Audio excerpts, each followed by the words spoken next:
con el sermón, con la meditación de la palabra.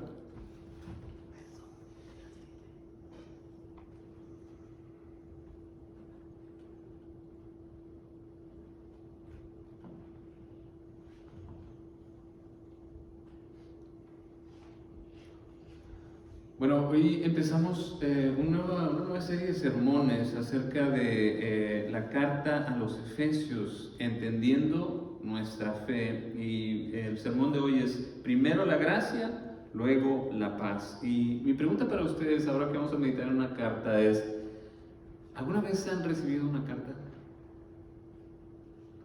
¿Cómo se sintieron cuando recibieron una carta, ya sea una tarjeta de cumpleaños, un mensaje, una nota, una carta de amor, una carta de un familiar o de un amigo, o incluso un aviso, o lo peor, una factura, un bill, el bill de la luz, el recibo de la luz, no sé, pero las cartas son importantes porque comunican. Y ahora pues ya han sido en muchas maneras modernizadas, ¿verdad? Ya tenemos el email, el correo electrónico, tenemos el teléfono, ¿verdad? Podemos tener textos, podemos incluso hablar, y hasta podemos hacer algo que no sabíamos que se iba a poder hacer en el futuro para los que estamos más antiguos. Hacer una videollamada. Realmente puedes ver a la persona y hablar con ella, no importa dónde esté ahora, gracias a la tecnología. Pero en los tiempos de Pablo, en los tiempos de Jesús, no había videollamadas. Entonces se usaban mucho las cartas eran importantes, y de hecho de nuestra Biblia, el Nuevo Testamento, 21 de los 27 libros son cartas, representan más o menos la tercera parte. Y de esas 21 cartas, 13 fueron escritas por Pablo, o sea, más o menos la mitad. Y ahora vamos a estudiar estas cartas.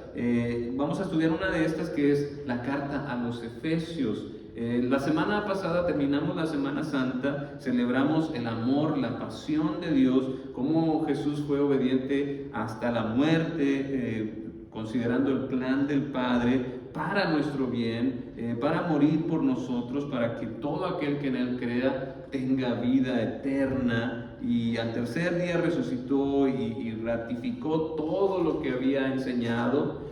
Todo esto es verdad, pero ahora vamos a estudiar en Efesios cuáles son las implicaciones de todo esto que pasó. Y nos vamos a ubicar ahora en la iglesia en Éfeso.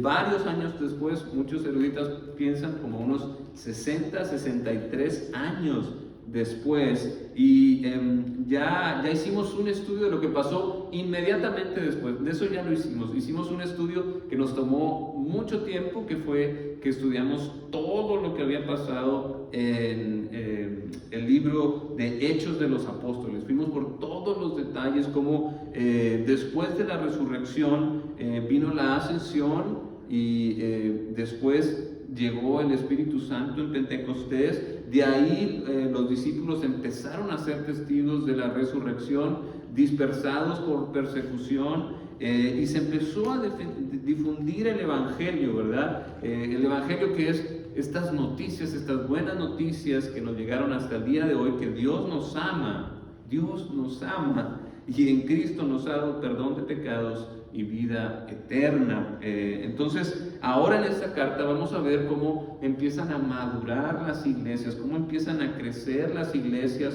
plantadas por los apóstoles. Un apóstol, la palabra apóstol significa enviado. Entonces, todos estos que fueron enviados por el Espíritu Santo, ¿qué fue lo que pasó de ellos, verdad? ¿Cómo empezaron a crecer las iglesias? Vamos a entender con esta carta a los Efesios como que es una carta básica de entendimiento. De hecho, muchos creen que era una carta que era una carta de circulatoria, que no solo se leía en Efesios, sino se leía en todas las iglesias alrededor, para que sepan cuál es la base de toda nuestra fe. Entonces, antes de entrar de lleno a la carta a los Efesios de Pablo, vamos a ver el contexto. ¿Qué es Efesios? ¿Dónde está Efesios? ¿Qué pasó ahí?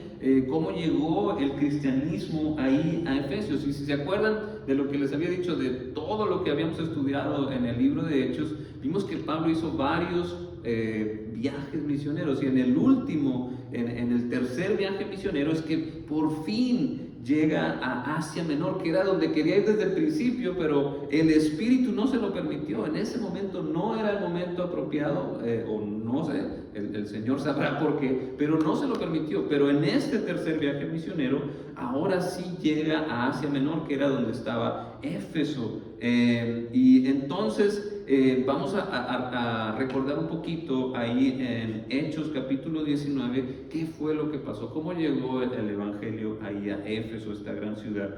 Dice en el capítulo 19, los primeros 10 versículos: mientras Apolos estaba en Corinto, Pablo recorrió las regiones del interior y llegó a Éfeso. Allí encontró algunos discípulos.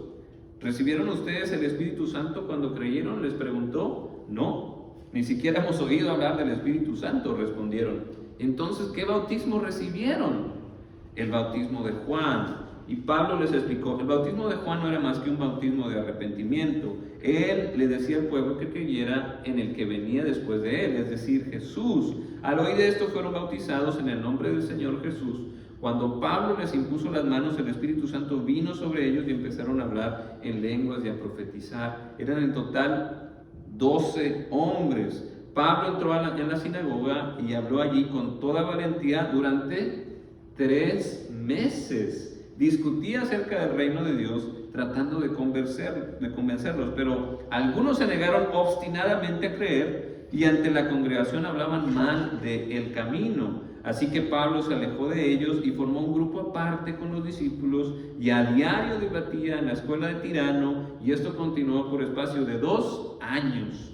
De modo que todos los judíos y los griegos que vivían en la provincia de Asia llegaron a escuchar de la palabra del Señor. Entonces, ¿cómo llegó la iglesia a Éfeso, el cristianismo a Éfeso? Pues llegó por la predicación de Pablo y su trabajo ministerial. Él se encontró un grupo de 12 chavos, 12 personas que habían escuchado de Cristo, pero solo de que era alguien que iba a venir, porque eran discípulos de Juan el Bautista. Entonces él les explicó, les enseñó sobre el Evangelio, se bautizaron, y así fue como empezó. Y él empezó a compartir, a discutir con su gente, con los judíos en las sinagogas por 3 meses, hasta que ya le dijeron: no, sabes que aquí ya no eres bienvenido. O sea, no fueron convencidos, pero eso no le impidió seguir predicando el Evangelio. Entonces se fue a la escuela de Tirano por 2 años. Entonces vemos que había oposición,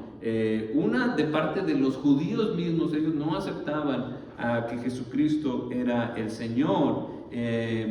Por eso entonces este fue a un perfil más público. Esta escuela, lo que era más bien era un auditorio, ¿verdad?, donde los filósofos compartían sus ideas, y entonces ahí es donde Pablo, se cree que, bueno, pues a lo mejor Tirano, no sé si era el dueño o era el filósofo que ahí predicaba, pero cuando él no estaba, Pablo estaba predicando. Entonces la oposición creció, así como la fama de Pablo, porque también lo que Pablo hizo, Dios lo usó para sanar a muchos enfermos y a expulsar demonios. Y Éfeso era una ciudad grande, era la 4ª ciudad más importante del Imperio Romano, y eso no es decir cualquier cosa. El Imperio Romano era grande, pero Éfeso era la 4ª ciudad más grande, era un gran puerto. Y a las iglesias de esta ciudad es que Pablo les está escribiendo. ¿Y cómo era la gente en Éfeso? La gente en Éfeso era muy supersticiosa, muy supersticiosa. De hecho, había unos encantamientos o magias escritos que decían: estos son los escritos efesinos que garantizaban la seguridad de viaje, que si no podías tener hijos, pues agarra uno de estos escritos, que si no tienes éxito en el amor, agárrate uno de estos escritos y va a caer rendido a tus pies.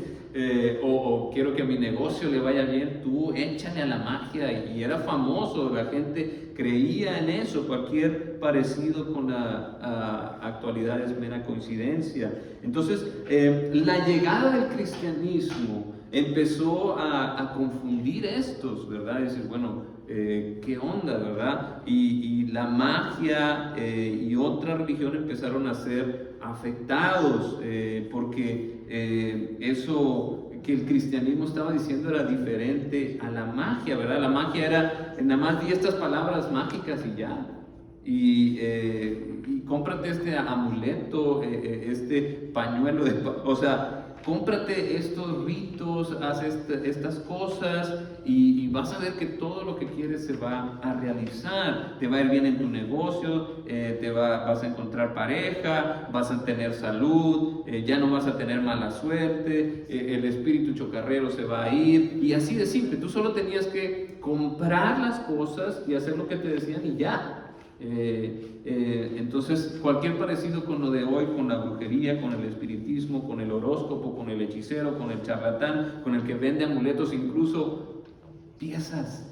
Te vendo una pieza de la cruz de Cristo, te traigo agua del río de allá donde se bautizó, o tengo este aceite, o esta vela, estas pociones, estas recetas, estos ritos, incluso tú nada más di que Jesús es el rey y ya. No, o sea, ni siquiera puedes usar el nombre de Jesús como una fórmula mágica. No es así. El cristianismo implica mucho más, implica una relación con Dios, ¿verdad? La magia no requiere una relación con Dios, ni una fe en Cristo, ni una transformación en el Espíritu. ¿Por qué la gente no prefiere realmente lo bueno? Pues porque no es fácil, ¿verdad? La relación con Dios te confronta con tu pecado, con la santidad, con la obediencia, con la adoración al verdadero rey. En cambio, la brujería, pues saca tu cartera y ahí está ya. ¿Cuál es el problema? No hay nada que hacer. Pues yo no tengo que hacer nada. Tengo que tener este amuleto o este encantamiento o decir estas palabras o juntar estas cosas y dárselo a alguien. No, o sea, no es así.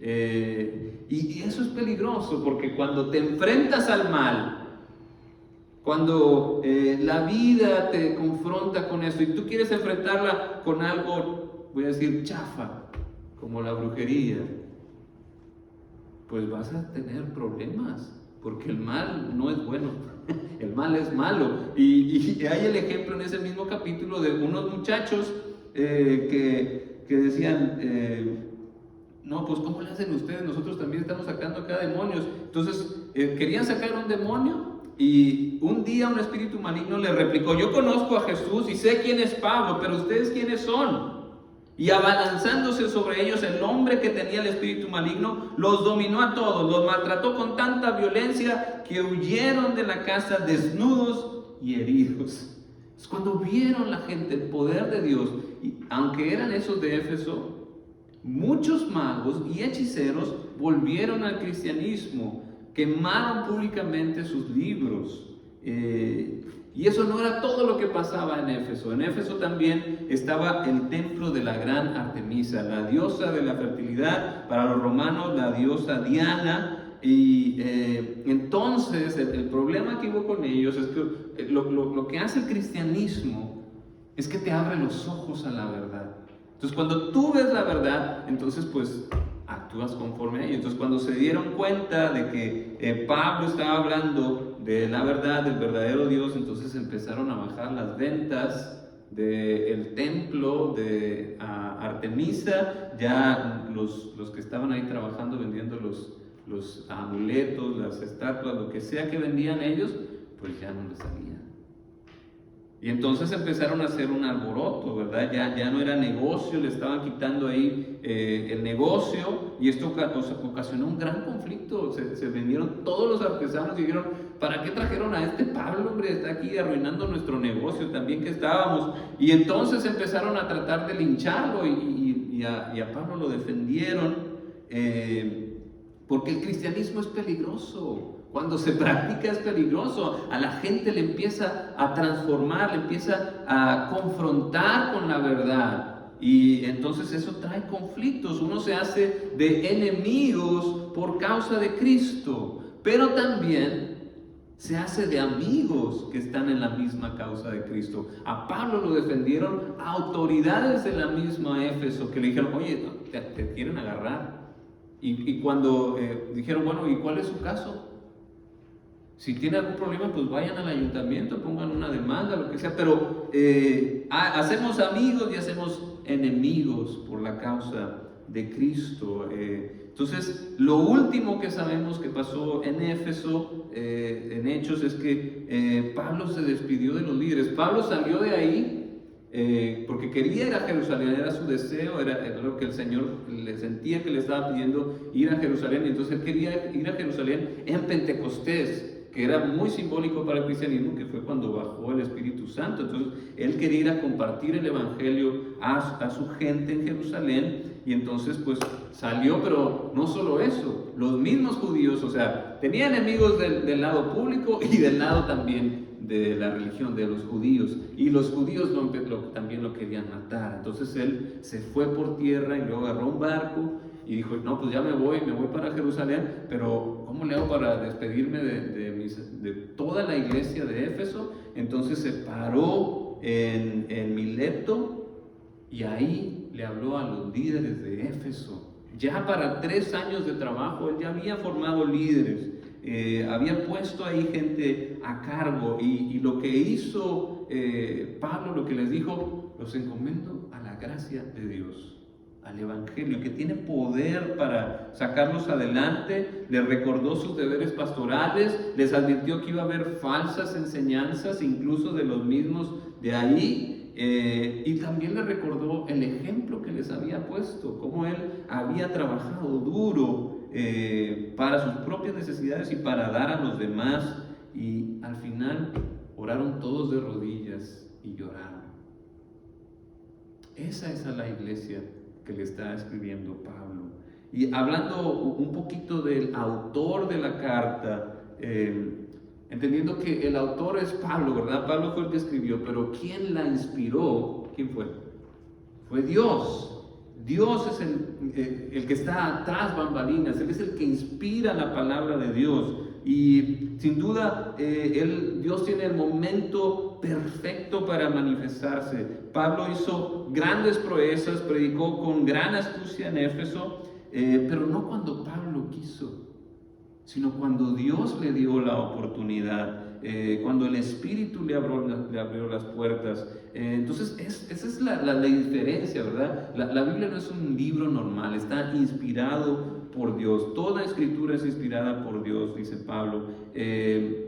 Entonces, al leer esta carta, entendemos el contexto y qué cosas tenemos en común con Éfeso. Y el verdadero autor pues es Dios, y lo que a mí me llama la atención es que es una carta de Pablo, pero Dios es el que está atrás.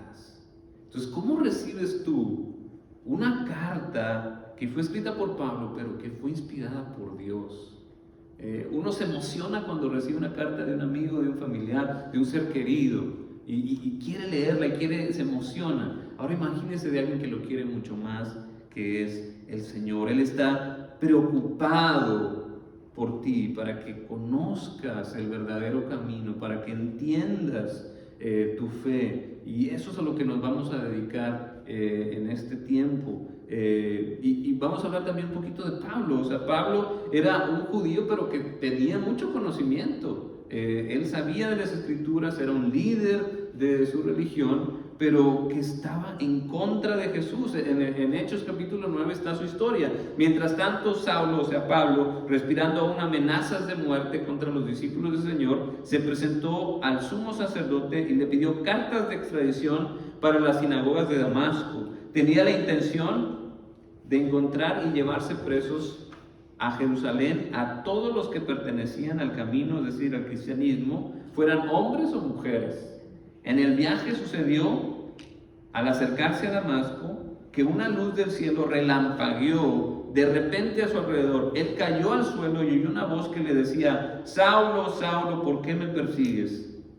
¿Quién eres, Señor?, preguntó. Yo soy Jesús a quien tú persigues, le contestó la voz. Levántate y entra en la ciudad y allí se te dirá lo que tienes que hacer.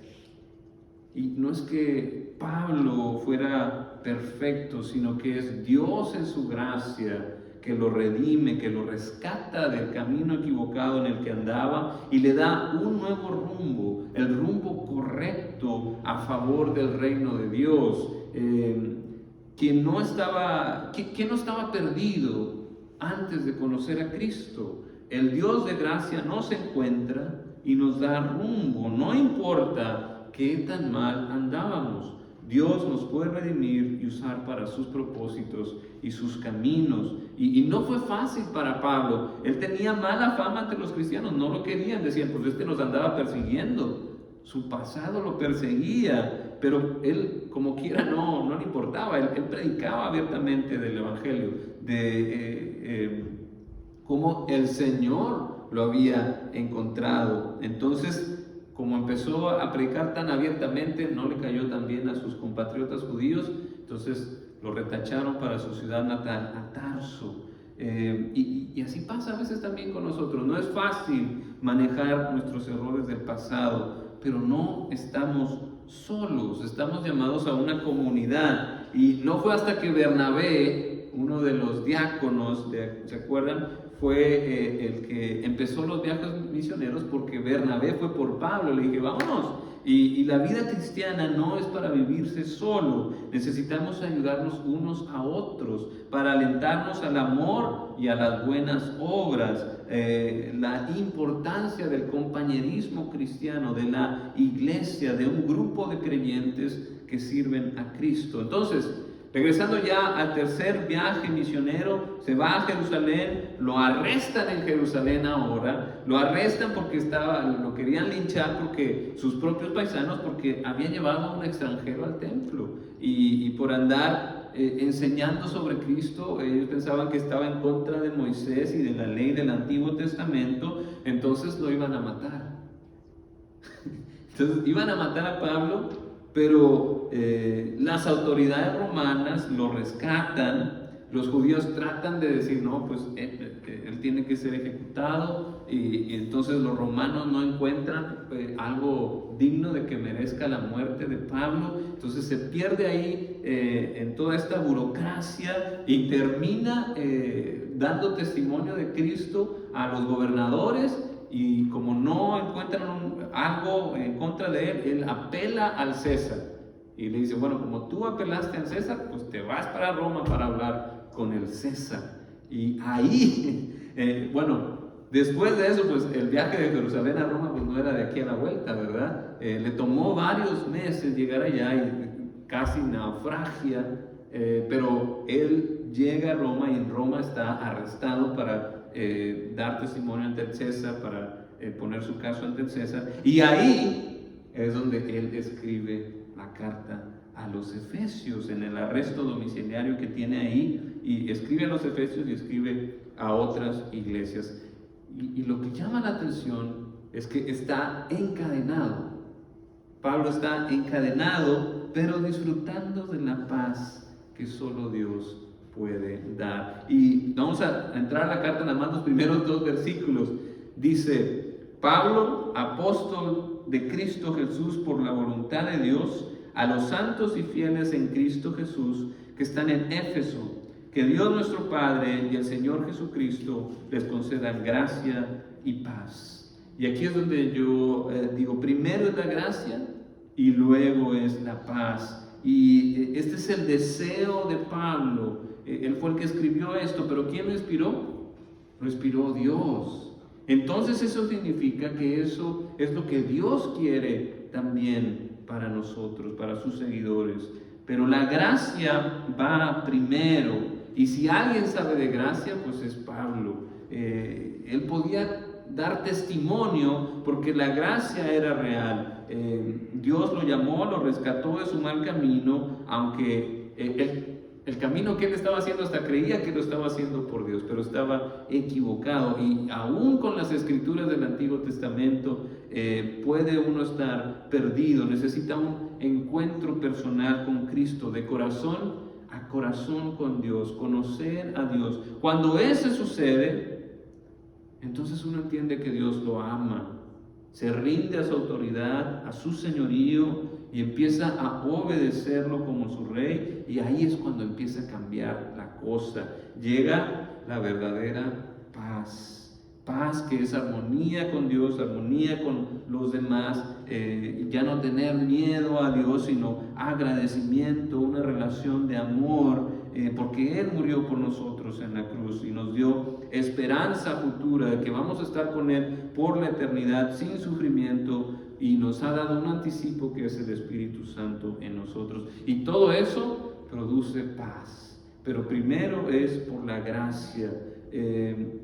Cuando tú sabes lo que va a pasar en el futuro y ya tienes un adelanto, que fue lo que le pasó a Pablo, que dijo, bueno, pues si ya me topé a Jesús, pues es verdad todo lo que dice, yo lo conozco de persona a persona, yo hablé con Él. Esa es la paz que puede tener. Él está convencido que al final va a ganar el bien, que Dios va a hacer justicia, que Dios va a cumplir sus promesas, y ya se le demostró por adelantado un poco de eso. Entonces uno vaya con menos temor en la vida.